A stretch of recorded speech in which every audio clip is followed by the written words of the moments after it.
The fact that Jesus shows up in our darkest places, to reveal the depths of his love and what he has to offer is just mind-blowing to me.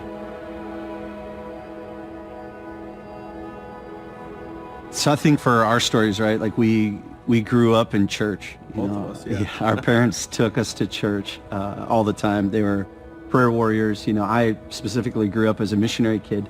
And yet, though I had real encounters with Jesus, right, like yourself, my heart just kept growing more and more distant from God. There was something God was stirring in me as a young kid, even through my parents raising me in the church. But there was just this pull from the world of wanting to be cool, wanting to fit in, wanting to be popular, that I just never engaged in it into my teens and up through high school, and it led me down a bad path. There was a moment in 1998 that was a defining moment for me in my life. My family heard the words that forever changed us and to this day, and it was that your mom has cancer. And a handful of months later, we buried her, And at that point, I shook my little fist at God, and I took off, and I created a dark 10-year existence in my life. So I opened up to drugs, searching for something that would fill that void, something that would fill that pain inside my heart. And so I'll never forget one night at a culminating point of my life where the pain had just gotten so real. And in the middle of the night, I was awoken by this presence in my room. And I'll never forget this light coming from this door that was so bright. It shone into that darkness. And I instantly, though I was not walking with God, though I was not in the Word, I wasn't praying, I was not fellowshipping with the Lord at all, I instantly sat straight up and my hands went straight up and I began to worship. I belonged in that presence. I belonged with him. I know for me, I have defining moments because of choices I made. Just like your story, I would say for me, I wouldn't say I knew God was real.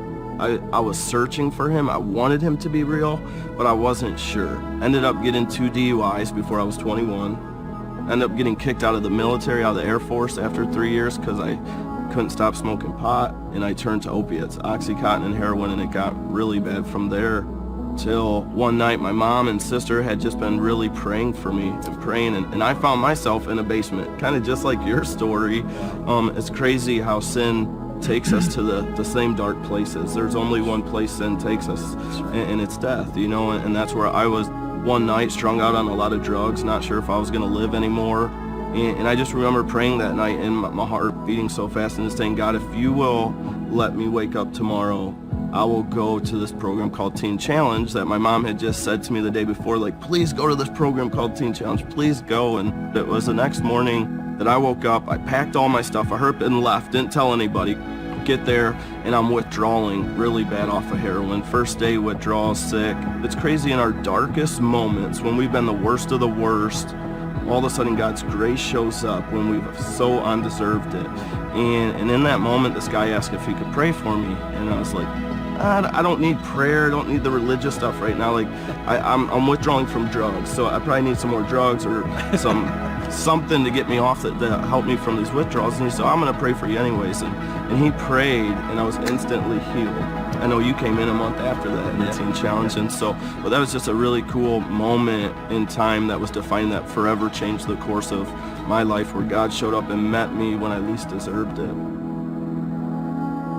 I know you'll agree with me on this one, Andy, but it was the presence of Jesus, right, that did the most good for my heart. It took my parents' religious experience or their beliefs, and it all of a sudden, I met their Jesus, the one that I couldn't understand how they worshiped him. But when I went to Teen Challenge and I finally had an encounter with this same Jesus that my mom was worshiping, it all clicked and it all made sense.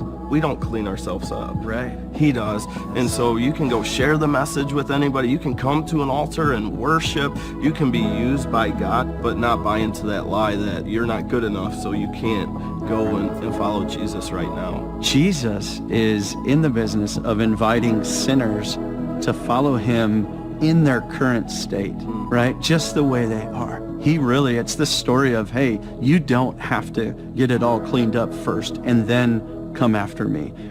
Take that first step.